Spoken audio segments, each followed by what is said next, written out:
Can you share any key lessons like investment firms have learned in helping portfolio companies integrate AI? I guess what methodologies have proven to be the most effective as well? Yeah, so it's really interesting. Tried to distill everything that we've seen so far and came up with, I would say, roughly 7 lessons. The first one I would call ideation, which is really getting into the mindset of how can I leverage my own proprietary data. So far, mostly through RAG systems. I can get into the reasons why we tend to prefer that methodology over others if you're interested. But overall, how can we use this type of technology coupled with my own proprietary data to build differentiated use cases that can introduce either efficiency or product innovation of the kind that we discussed previously? So that would be the first starting point where we would start the discussion with all companies rather than let them run loose with, we've seen this demo here and this demo there. And then taking this core idea, the next step we're talking through is a prioritization function. What does it look like for a given idea? How do we rank it in terms of tech complexity, business value, and risk factors? Sometimes the risk factor is almost like a gate or binary gate of, okay, it's either too risky, so let's not touch it, or it passes the bar and we can live with it. And then we use the tech complexity and the business value as the way forward. Sometimes the risk factor can have shades of gray and mitigations that we can introduce. But I would say these are roughly the factors we want our leaders to have in mind as they're going through the prioritization process. And then we believe in a portfolio of use cases rather than a single one at a time, not go at it sequentially. Some of them will succeed, some of them not so much. But using that ranking of tech feasibility and business value, we would roughly pick 3 to 4 use cases. One of them may be a riskier bet technically, but with a lot of business value. And then the rest would be in the category of lower hanging fruits where we know we can implement and get there fast and also have an attached business value that is lucrative on the side of them. And then there will be a bunch of learnings that you would get in one area that will apply to the rest. Also, a lot of the tooling or the building blocks in one use case can serve both the other use cases or future ones.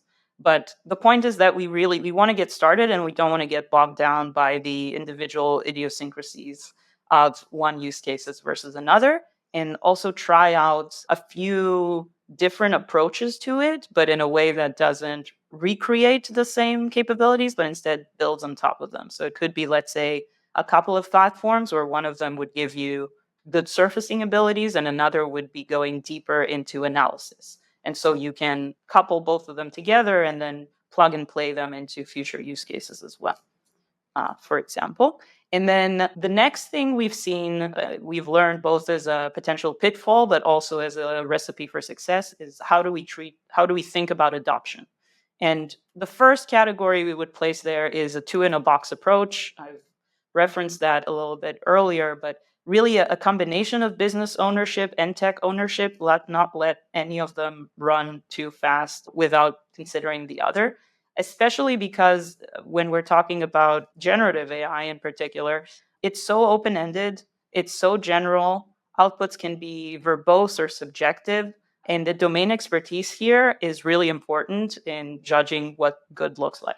And so having that joint ownership and bringing the domain experts to the table, to the development effort, not as an afterthought, can really make or break some of these projects. Building trust in the tools, both from, again, bringing in the end users of the domain experts into the table during development, but also in terms of designing the tools or the UI to build that trust with the user. So showing sources, letting users go deeper into the context that was provided to the model or any reasoning steps or any views of the data. It doesn't have to be forefront at the beginning, but hiding them in some appendices that users can still use in order to validate outputs can be really important and can make the difference in adoption. So really having a transparency of sources as far as we can, and then just a thoughtful change management plan could also make the difference between having a tool that not that many people know about versus driving adoption across organizations. Uh, Mhm.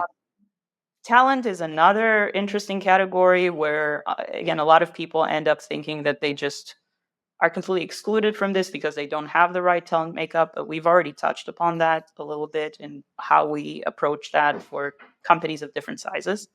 And then feedback, the importance of feedback from experts cannot be downplayed. And then finally, I would say this is going back to your comment earlier about LLMs being just one facet of things. That is another thing we're trying to keep in mind, both of ourselves and of the folks we're working with, that Gen AI is more than just chatbots and more than just large language models themselves. And also, there's more to innovation than Gen AI itself. Machine learning tooling and data analysis and data science can still be your best friend if you're trying to work with structured data or if you're trying to build predictive models that put out scores or put out recommendations or put out next best action decisions. And you really need to tailor the right tool to the right problem rather than trying to walk around with a hammer and look for nails. Yeah, no, completely agree. Because people, I've seen this, people get sidetracked with the LLM boom. It's, like I said, there's so many different models out there, isn't there? I think I've done a podcast before with someone lady in the railway industry, and they said they've opened up models that just from years ago. It's just, actually, it helps. So I think there's so much opportunity out. It's just, what's the best answer to solve your problem? I think you need to stay attached to. Yep. And again, it's an invitation to revisit your use cases and your priorities and finding the right tech solution, but it doesn't have to be the latest. There are certain bread and butter tools that are just as good today as they've always been.